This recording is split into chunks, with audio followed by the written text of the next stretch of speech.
Welcome back. We're here at the Canadian Muslim Mental Health Conference in Toronto, and we're talking to Dr. Halim Naeem.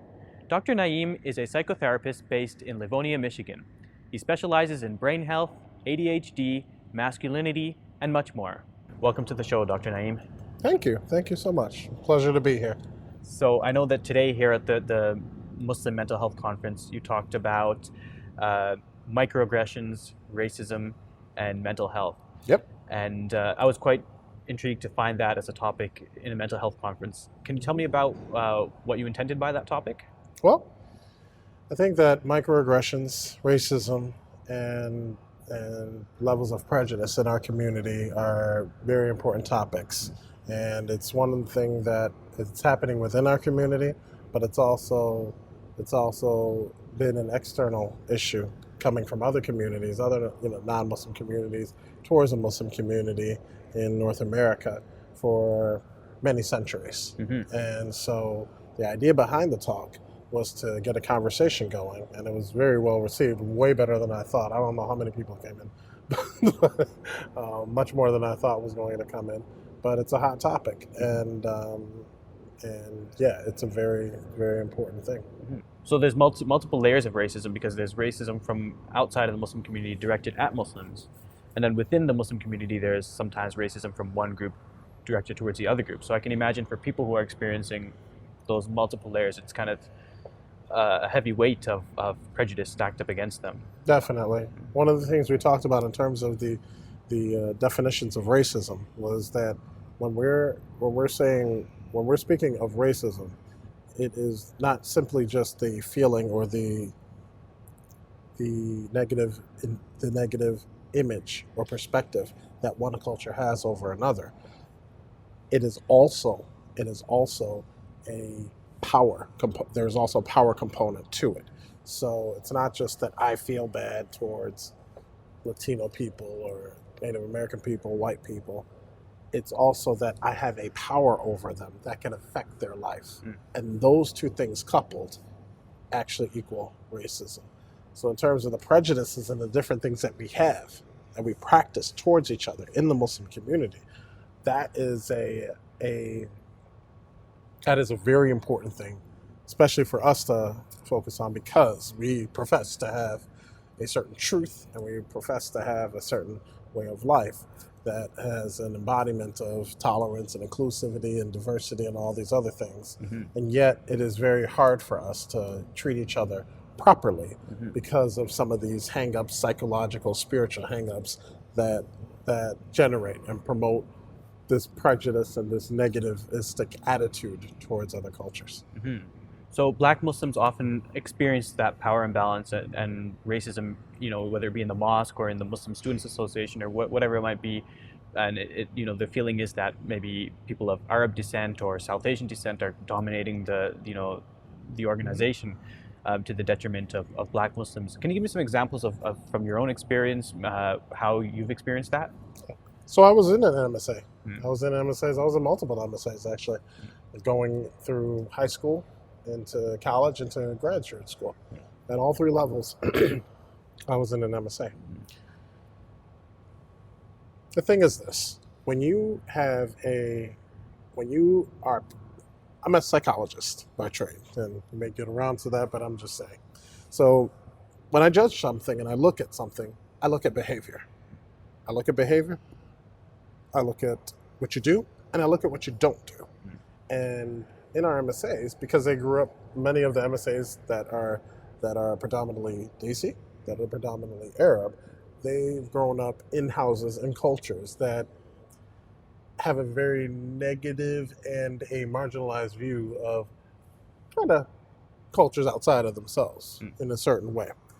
So there would be jokes, there would be different things that they really weren't supposed to be joking about like that because of the ignorance of dealing with other cultures. That's one. The other thing that comes up is that certain countries and certain causes get prioritized over other Muslim countries and causes that are going through either the same or similar, or even more people are being killed. More people are being oppressed. And it is closer to some people's heart and the passion and the drive and the energy that goes behind some of the causes, the projects, the money that's put in, and the attendance to these events, a number of different things. You put the pieces together. Mhm. You put the pieces together, and you will see that there is an elevation of one culture and one race over another. Mhm. And so as a black Muslim that's in these organizations, that's in these places, when I started feeling like they weren't speaking my language, and my language not talking about English, but my language of a worldview, Mm. of how things are happening in society. When I felt like that wasn't happening, then I had to look elsewhere Mm.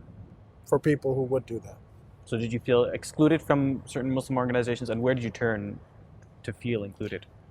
I had a lot of friends. I had a lot of friends in the different organizations, and we made really good bonds. The thing was, part of me was excluded in that the worldview, my people, our people's causes, Mhm. were not on the drawing board Mhm. at all, and it had to be something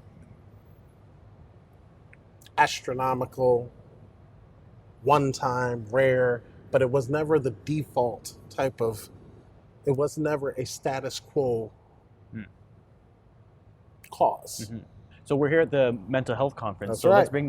bring the focus back to mental health, and we often talk about racism as a big social ill, but how does that affect mental health? When you're marginalizing somebody, you can traumatize them. When when there are microaggressions and you feel that you're in a culturally hostile environment, you can have an elevated sense of anxiety. Can we pause for a moment and say what do you mean by microaggression? Microaggression is Mm. a slight from one person to another because of a difference in culture or religion or race. It could be socioeconomics, but it's usually a cultural phenomenon where you are slighting someone. What's an example in the mosque or in the Muslim community? Well, in the mosque, okay, let's see. When I would go into the mosque and people would um, look at me, right? And I would say, Assalamu alaikum, or they'd hear me, I don't know, they'd hear me reading Quran or say Fatiha.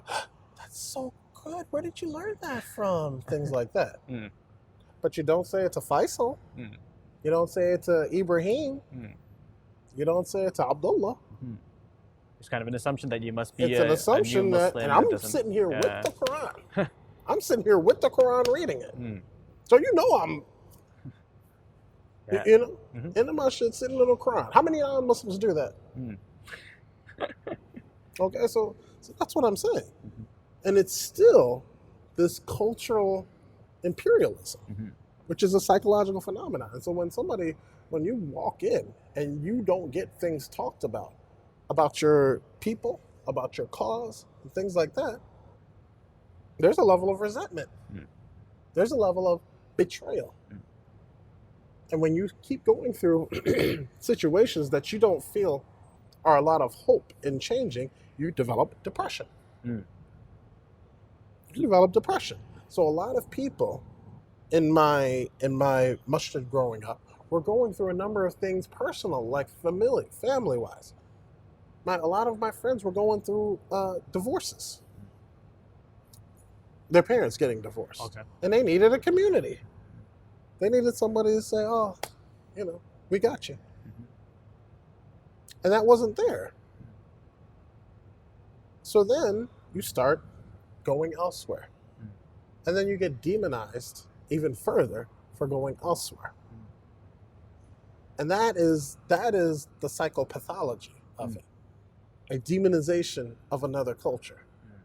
And there is a movement, and we're talking mental health here, right? So there is a movement, and I am a big proponent of it, that extreme levels of racism, extreme levels of bigotry is a mental illness. Mm. It is a form, we're talking mental health here. It is a form of a delusional disorder. And what's a delusional disorder? It's somebody saying, I'm Jesus Christ, for example. Mm. No, I'm Jesus, it's real. It's you thinking and believing that something is true, and it's not connected to reality. Well, saying that people who come from here, people who are like this, people who sound like that, are gonna steal from me, are bad, are more prone to criminality, are more prone to these other negative things. Believing it so much that you are acting upon it, we've got a bunch of delusional people walking around, thinking that people who are different, thinking really honestly that people who are different are just, there's something wrong with them. They can't be as Muslim. They can't know that much about Islam. They're not like real, mashallah, shoot. So you have people that believe a number of these things, and this thing going back and forth makes for a very negative psychological situation. Apart from speaking about it the way we're doing now, and you know, going back to the topic over and over again, what are some concrete steps that communities can take to break down this problem? Number one, institutionally, leadership has to reflect the congregation. Okay, that's number one. The leadership, in terms of boards, in terms of even religious leadership, okay, it's simply usually just an imam, one imam, or sometimes they may have a committee. But there are in other countries and in other places, there are, for example, positions where female Islamic scholars, teachers, ustadhas, what have you, are part of the religious leadership body. I'm not talking about giving khutbahs and praying in front of people or what have you, but there's a number of things that a sister can do. Mm-hmm. Issues that sisters may not want to talk to the imam about. So those bodies have to be much more representative and much more inclusive.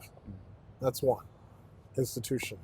Number two, just community, macro-wise, we have to break bread with each other. That's half of the battle.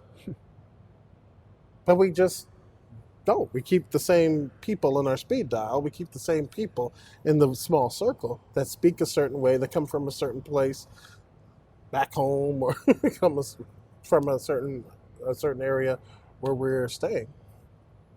And that's it. That's it. So there's no growth at all. The community stays small and it stays isolated.